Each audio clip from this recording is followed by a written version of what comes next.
Break के बाद आपका फिर से स्वागत है टीनो स्वदेश पर। बाजार हम देखने की आज दिशा की तलाश में हैं और काफ़ी उथल पुथल देखने को मिल रही है। निफ्टी इस वक्त आपको सपाट कारोबार करता हुआ नजर आएगा और जो गिरावट है सिर्फ 34 अंकों के आसपास की है। निफ्टी बैंक की बात करें तो प्रेशर थोड़ा सा और बिल्ड होता हुआ नजर आ रहा है और जो कमजोरी है लगभग 100 अंकों के आसपास की निफ्टी बैंक में हो गई है।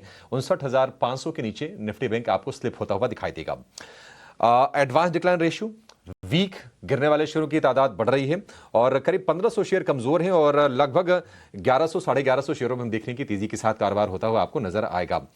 बैंकिंग में आज एक्सिस बैंक अच्छा सपोर्ट कर रहा है, करीब 2% के आसपास के गेंस इसमें हैं और इसके अलावा मेटल और माइनिंग वाले जो शेयर हैं बाजार में आज स्ट्रेंथ देने का, थोड़ा सपोर्ट करने का काम आज के सत्र में आपको करते हुए दिखाई देंगे, क्योंकि कोल इंडिया हो गया, टाटा स्टील हो गया, हिंडाल्को हो गया, वेदांता हो गया, ये तमाम शेयर आपको चलते हुए दिखाई देंगे। तो बाजार में आगे की राह कैसी होगी, क्योंकि जियोपॉलिटिकल फ्रंट पर चैलेंजेस ढेर सारे हैं। ईरान को लेकर थोड़ा टेंशन है कि क्या अमेरिकी राष्ट्रपति डोनाल्ड ट्रंप वहां पर सैन्य कार्रवाई का डिसीजन लेंगे। उन्होंने कहा है कि वो प्रदर्शनकारियों की मदद करेंगे। एफआईज भारतीय बाजार से दूरी बनाए हुए हैं। अर्निंग सीजन की शुरुआत तो हो गई है बट इनिशियल ऐसा कोई थ्रस्ट मिला नहीं है नतीजों से और कोई सेंटिमेंट ऐसा बूस्ट होता नजर नहीं आ रहा है। तो बाजार में आपकी रणनीति क्या होनी चाहिए, जरा ये समझ लेते हैं। हमारे साथ जुड़ गए हैं बाजार के दिग्गज जाने माने एडवाइजर, सीट्रस एडवाइजर्स के फाउंडर संजय सिन्हा। संजय जी, बहुत शुक्रिया आपका समय देने के लिए। सर, स्वागत है आपके 18 स्वदेश पर और आपसे नए साल में सर पहली बार मुलाकात हो रही है, तो आपको ढेर सारी शुभकामनाएं, बधाई भी। सर, बाजार में परिस्थितियां आप किस तरह से आगे पैन आउट होते हुए देख रहे हैं, क्योंकि अनिश्चितताओं के दौर से बाजार बाहर निकल पा रहा है और रह रह के बेयर्स का ग्रिप मजबूत हो रहा है। अब ट्रेड डील को लेकर थोड़ी ऑप्टिमिज्म बिल्ड हुई। अमेरिकी राजदूत ने कहा कि जल्दी हो जाएगी, लेकिन अभी तक कुछ कॉन्क्रीट बाजार सुनना चाह रहा है। आपकी राय सर क्या है बाजार को लेकर, यहां से क्या देख रहे हैं आप वे अहेड? सबसे पहले धन्यवाद मुझे इस प्रोग्राम में शामिल करने के लिए और मेरे तरफ से आपको, आपके सारी टीम और आपके श्रोताओं को नई साल की शुभकामनाएं। हम लोगों ने सिट्रस एडवाइजर पिछले 14 साल से हर जनवरी के महीने में एक स्टडी पब्लिश करती है जिसका नाम होता है टॉप 10 इश्यूज। तो हम लोगों ने टॉप 10 इश्यूज फॉर 2026 भी पब्लिश किया है, जिसमें कि हम लोगों ने 10 ऐसे इश्यूज को हाईलाइट किया है जिनका प्रभाव बाजार पे इस साल रहेगा। मुख्यतः उसमें अगर आप देखें तो जो आपने अपने ओपनिंग रिमार्क्स में भी उनमें से कुछ पॉइंट्स पर चर्चा की। जियोपॉलिटिक्स जो है वो डेफिनेटली बाजार पर एक प्रभाव रहेगा और उसी से संबंधित अगर आप देखें तो हमारी यूएस के साथ जो ट्रेड डील है उसमें जो डीले हो रही है उसके कारण जो अनिश्चितता बनी हुई है वो भी बाजार पर एक फैक्टर के रूप में हावी रहेगा। लेकिन अगर इन फैक्टर्स का अगर आप इम्पैक्ट देखें तो बाजार के संदर्भ में इनका इम्पैक्ट मेरे ख्याल से 2-3 फैक्टर्स हैं जिन पर ज्यादा असर पड़ना चाहिए। एक तो है कि पिछले साल बाकी करेंसीज के अपेक्षा भारत की करेंसी रूपी में 5% का डिप्रिसिएशन हुआ। ये डिप्रिसिएशन शायद एक कारण रहा एफआईआई के आउटफ्लोज को प्रेरित करने के लिए। अगर जियोपॉलिटिकल सिचुएशन खराब रहा और हमारी यूएस की डील ज्यादा डिले होती है तो क्या करेंसी पर यह प्रभाव 2026 में भी हावी रहेगा, ये एक महत्वपूर्ण कारण बनता है। हमारा अपना मानना है कि वो 90 से 92 के बीच के रेंज में ही स्टेबलाइज हो जाएगा और हो सकता है कि वो नीचे की तरफ भी जा सके। लेकिन जो दूसरा परिणाम जियोपॉलिटिकल सिचुएशन का या बाकी जो डेवलपमेंट्स हो रहे हैं ग्लोबल इकोनॉमी में, उसका अगर असर देखें तो उसका असर कमोडिटी प्राइसेस पर भी होगा और कमोडिटी प्राइसेस पर जो असर होगा उसका हमारे ऊपर मिला जुला असर हो सकता है। 2024 में अगर आप देखें तो कमोडिटी के प्राइसेस हमारे कंपनीज के लिए फेवरेबल थे, उनकी परफॉर्मेंस एफआई 25 में ज़्यादा अच्छी रही। एफआई 26 में हम उतना ज़्यादा नहीं देख रहे हैं। लेकिन अगर कमोडिटी के प्राइसेस कैलेंडर ईयर 26 में स्ट्रांग रहे तो एफआई 27 में हो सकता है कि कमोडिटी सेक्टर की जो कंपनीज हैं वो ज़्यादा अच्छा प्रदर्शन दे पाए। तो ये तो समझिए कि मोटे मोटे तौर पर असर हुआ बाजार पे। लेकिन अगर आप इसको निवेशक के रूप में देखना चाहें और स्ट्रैटेजी के रूप में ढालने की रूप में देखें तो 2025 ने हमें एक चीज सिखाया कि जो लॉजिकल टॉप डाउन इंटरप्रिटेशन होता है उसका डेफिनेट ज़रूरी नहीं है कि उसका असर बॉटम अप स्टॉक परफॉर्मेंस पे हो। मतलब अगर आप उदाहरण के तौर पे देखें, तो पिछले साल आरबीआई ने 125 बेसिस पॉइंट से रेट काटे। तो इतना अग्रेसिव रेट कट होने के बाद तो हाउसिंग सेक्टर में एक्सप्लोजन होना चाहिए था। लेकिन पिछले साल one of the worst performing index अगर आप देखें, तो वो रियल एस्टेट का रहा। तो मेरे ख्याल से 2026 के लिए निवेश के रूप में अगर हम देखें, तो भले ही हमें सेक्टर के बारे में व्यू टॉप डाउन बनाएं, लेकिन हमें इन्वेस्टमेंट बॉटम अप ही करना पड़ेगा 2026 में। संजय सर, सभी की नज़रें हैं और इंतज़ार बहुत लंबा हो गया कि ट्रेड डील अब होगी तब होगी, और बहुत सारे वॉइसेस ये भी कह रहे हैं कि बाजार ने कहीं ना कहीं अब उन चीज़ों को ना डाइजेस्ट कर लिया है, टैरिफ और ट्रेड डील के इम्पैक्ट को। क्योंकि देखिए, भले ही प्राइस करेक्शन ना हुआ हो, लेकिन टाइम करेक्शन तो बाजार में हुआ है। आप भी क्या यही मानते हैं, या फिर आपको लगता है कि जिस दिन भी जो अनाउंसमेंट आएगा, बाजार में नीजर के अलावा एक सस्टेन बाइंग या सेलिंग, जो भी आउटकम हो बाजार में हमें देखने को मिलेगा, वो और बाकी है बाजार में अभी वो? मेरे ख्याल से देखिए, जब ट्रेड डील फाइनली कंज्यूमेट हो जाएगा, उसका असर मेरे ख्याल से बाजार पर डेफिनेटली सेंटीमेंट के तौर पर पॉजिटिव होगा, क्योंकि बाजार उसको नियर टर्म और मीडियम एंड लॉन्ग टर्म के पर्सपेक्टिव में देखेगा। लोगों का मानना ये भी है कि जो फॉरेन इंस्टीट्यूशनल इन्वेस्टर्स हैं, उनकी सेलिंग का एक कारण ये भी है कि हमारी यूएस के साथ डील नहीं हो रही है। तो अगर आप देखें 2025 में, तो एफआईआई की सेलिंग करीब 2.25 लाख करोड़ की रही।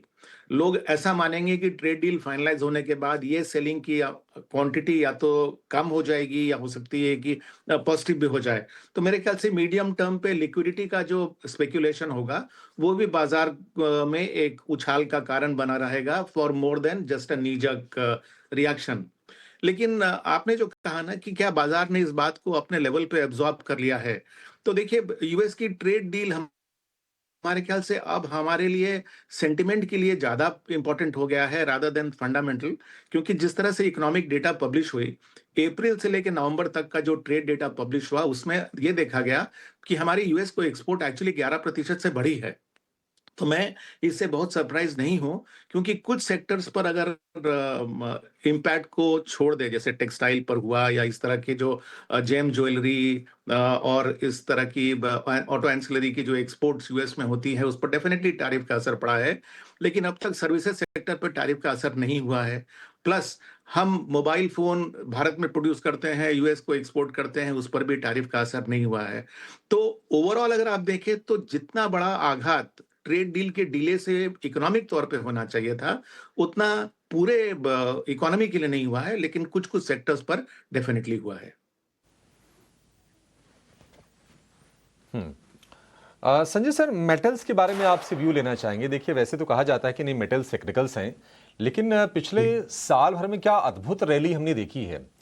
और जी। स्पेशली अगर आप देखेंगे कि सिल्वर हो गया, जिंक हो गया, कॉपर, लेड, सारे के सारे मेटल चले हैं। अब सप्लाई को लेकर डिस्ट्रप्शंस भी रहे हैं। इधर डॉलर थोड़ा सॉफ्ट हुआ है, रेट कट के सिनेरियो बने तो और सपोर्ट मिल गया। क्या आपको लगता है कि मेटल को लेकर अब थोड़ा डरना चाहिए? और अगर पैसे बन गए हों, बने ही हैं, सबके ही बने होंगे, अगर किसी ने पिछले 6 महीने साल भर में पोजीशन ली होगी, तो थोड़ा प्रॉफिट टेकिंग के बारे में निश्चित सोचना चाहिए। देखिए, कमोडिटीज को हम लोगों ने 5 भाग में बांटा है, और वो हमारी स्टडी का हिस्सा भी है। मैं सारांश में ही उसको बताना चाहूंगा। ये 5 हिस्से हैं: agriculture, ferrous, non ferrous, precious and crude. अगर आप प्रेशियस मेटल की आउटलुक को देखें, तो जिस तरह से सेंट्रल बैंक्स का डिमांड गोल्ड के प्रति है, मेरे ख्याल से गोल्ड स्लो एंड स्टडी जो उसकी प्राइस है, वो अप्रिशिएट करेगी। ना सिर्फ इस साल, हमारे ख्याल से अगले कुछ सालों तक, जब तक कि सेंट्रल बैंक का अप्रोच और रवैया बदल नहीं जाता है। तो ये हुई आउटलुक ऑन गोल्ड। रही बात सिल्वर की, तो चूंकि गोल्ड के प्राइसेस इतना ज्यादा बढ़ गए हैं, तो रिटेल का इंटरेस्ट अब सिल्वर के प्रति बढ़ गया है। पहले क्या होता था कि सिल्वर माइनिंग तो होता नहीं था, वो किसी इंडस्ट्रियल प्रोसेस का ही एक बाई प्रोडक्ट होता था। इसलिए सप्लाई की लिमिटेशन है। लेकिन industrial demand for silver is also growing. EVs देखें और इस तरह के सोलर या और भी बहुत सारी इंडस्ट्री में सिल्वर की डिमांड पहले से ज्यादा है। और उसमें अगर आपने रिटेल इन्वेस्टर की डिमांड का तड़का डाल दिया तो सिल्वर में मेरे ख्याल से स्पेकुलेटिव डिमांड अब पहले से ज्यादा होगा, लेकिन उसमें गोल्ड के कंपैरिजन में प्राइस वॉलेटिलिटी भी ज्यादा होगी। अगर आप फेरस और नॉन फेरस के बीच में देखें तो फेरस मेटल की आउटलुक शायद उतना ज्यादा ना हो तेजी की, क्योंकि जब तक चाइना की ग्रोथ एक तेजी नहीं पकड़ती तो शायद फेरस मेटल की डिमांड में ग्रोथ ना होगा। लेकिन जहां तक नॉन फेरस मेटल है, खास करके एल्युमिनियम और कॉपर, यहाँ भी वही समस्या है, सप्लाई कम और डिमांड ज्यादा। और जो डिमांड आ रहा है वो नई इंडस्ट्री से आ रहा है। तो मेरे ख्याल से नॉन फेरस मेटल का आउटलुक जो है वो पॉजिटिव है। संजय सर, बजट के बारे में भी आपसे व्यू लेना चाहेंगे। बजट को लेकर भी अब कहा यह जाता है, जब से जीएसटी वगैरह आ गया, कि एक तरह से नॉन इवेंट सा हो गया। और ऐसा होता है कि सरकार अब तो साल भर डिसीजन लेती रहती है, तो एक तरह से अभी भी एनुअल डॉक्यूमेंट तो है, बट शायद रेलेवेंस धीरे धीरे कम होता गया। हालांकि जो इन्वेस्टर्स हैं उनके लिए एक की इवेंट होता है बजट का राउंड। हम देखते हैं कि बाजार में भी थोड़ी बहुत उत्साह बनती है, कुछ कुछ सेक्टर्स चलते हैं। आपकी क्या उम्मीदें हैं बजट को लेकर? क्योंकि केपेक्स तो ऑलरेडी हम देख रहे हैं कि 11.25 लाख करोड़ रुपए के आसपास का केपेक्स है।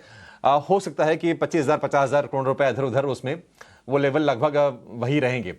आप क्या उम्मीद करके चल रहे हैं, और क्या बजट के अराउंड कुछ आप स्टॉक मार्केट में कुछ बाइंग करने की सलाह देंगे? तो देखिए, आपने बिल्कुल सही कहा कि बजट का महत्व अब एज अ पॉलिसी डॉक्यूमेंट पहले से कम हो गया। पिछले साल ही अगर आप देखें तो बजट के बाहर बहुत सारी पॉलिसीज अनाउंस हुई, जिस तरह से न्यूक्लियर पावर का प्राइवेटाइजेशन, या फिर आप डिफेंस प्रोक्योरमेंट को देखें, या फिर सेमीकंडक्टर की पॉलिसी को देखें, तो ये सब बजट के बाहर रहता है। लेकिन हम जिस तरह से त्योहार मनाते हैं उस तरह से हम के प्रति भी उत्साहित रहते हैं। मेरे ख्याल से बजट का जो महत्व है वो दो कारणों से है। एक तो ये है कि वो सरकार के अकाउंट्स का लेखा जोखा आपके सामने प्रस्तुत करती है, तो आपको ये पता चलता है कि सरकार एक्सपेंडिचर के एरिया में क्या इम्प्रूवमेंट लाने की कोशिश कर रही है और वो कितना उसके नंबर में रिफ्लेक्ट कर रहा है।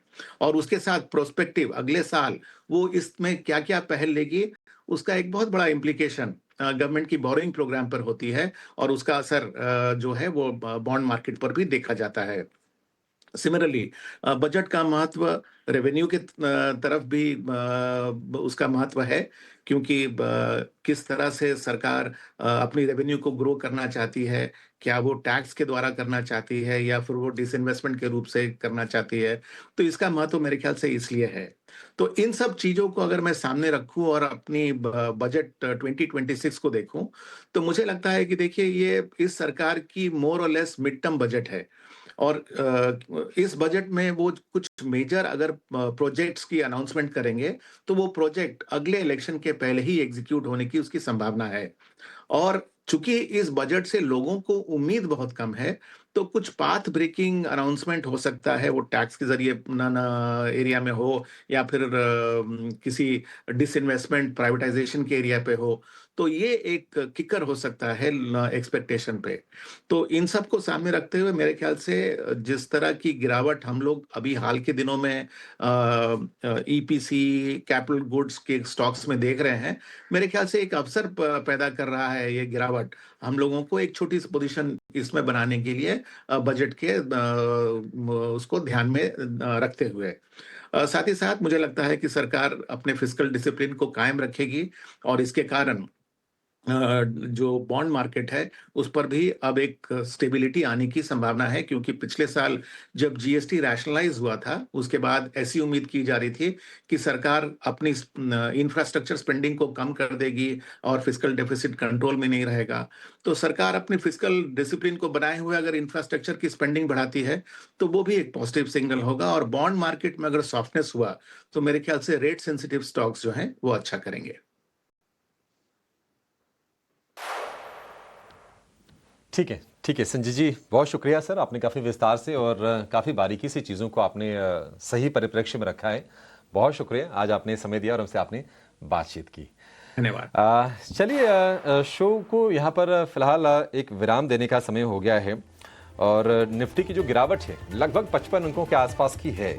निफ्टी बैंक थोड़ा और नरम हो गया है, 148 अंकों की गिरावट और जो गिरने वाले शेयरों की संख्या 1500 के पार निकल गई है। तो एडवांस डिक्लाइन रेशियो आज के सत्र में पुअर हैं। आप मेटल को अगर आप छोड़ दें तो कोई भी और थोड़ा सा अपस्ट्रीम वाली जो कंपनीज हैं जिसमें कि ऑयल इंडिया है, कल 4% चढ़ा, आज फिर से 3% ऊपर है। अदरवाइज बाजार का जो माहौल है ना उतना कोई सकारात्मक आपको दिखाई नहीं देगा। इंडिया विक्स 1% ऊपर, 11.25 के आसपास का इंडिया विक्स है। ब्रेक के बाद हम जरा